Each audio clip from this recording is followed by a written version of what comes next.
pas Israël. Israël était déjà divisé en deux nations. Il y avait Israël au nord, il y avait Juda aussi à l'autre côté. Maintenant, ici, on parle de Juda. Juda, c'est de là où Jésus-Christ est sorti.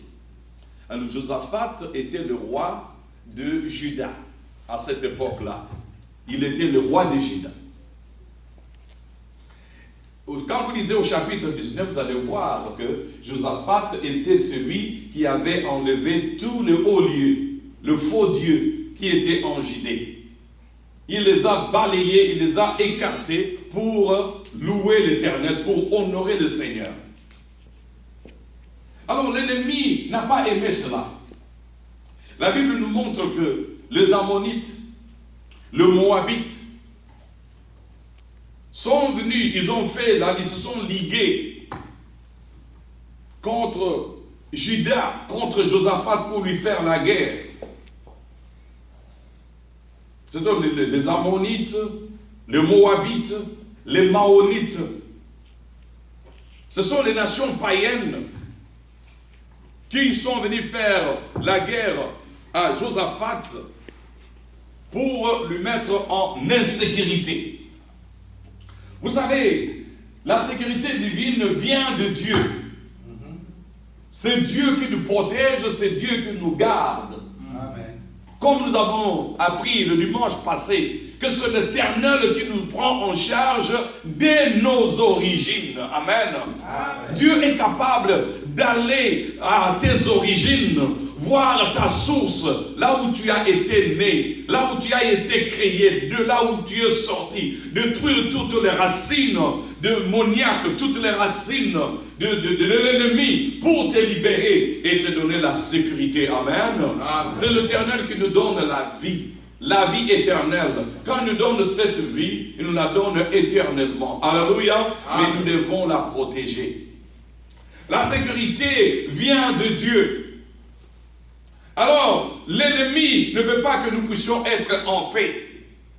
Il va faire des complots pour nous mettre dans l'insécurité. C'est ainsi que vous voyez que parfois vous avez des problèmes, vous avez des difficultés. Vous êtes dans la joie, vous êtes en train de vous réjouir dans votre foyer, dans votre famille. Mais l'ennemi est en train de vous guetter pour vous mettre dans l'insécurité. C'est ce qui est arrivé ici. Josaphat était le roi, il était dans son palais. Le peuple vaquait à leur occupation de chaque jour. Mais il ne savait pas qu'à côté, l'ennemi était là en train de préparer quelque chose contre eux, la guerre. L'ennemi montait un plan de guerre contre Juda. Ils se sont dit, les Ammonites, les Maonites et les Moabites, ils ont dit, allons faire la guerre au roi de Juda. Et ils sont venus contre Juda dans la montagne là-bas. Et on est venu dire au roi que, écoutez, il y a des ennemis qui sont quelque part, ils sont en train de monter un plan pour nous détruire.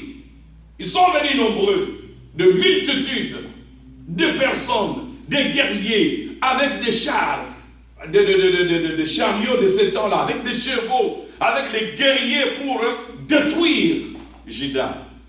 Quand on a informé le roi a eu peur.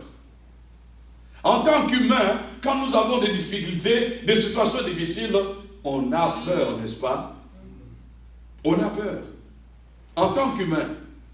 Mais à chaque fois que vous avez des problèmes, peuple de Dieu, le conseil que je vous donne, retournez à l'Éternel. Amen. Rien n'est difficile à Dieu. Amen. Rien n'est impossible à Dieu. Amen. Dieu a l'autorité sur tout ce qui nous arrive. Amen. Ils sont allés dire au roi, le roi, comme il connaissait Dieu, il savait que c'est Dieu qui a libéré Israël. C'est l'Éternel qui est le Dieu d'Israël. C'est un Dieu qui combat avec la puissance et avec la victoire. Ils sont allés voir l'homme de Dieu. Il a convoqué l'assemblée. Alléluia.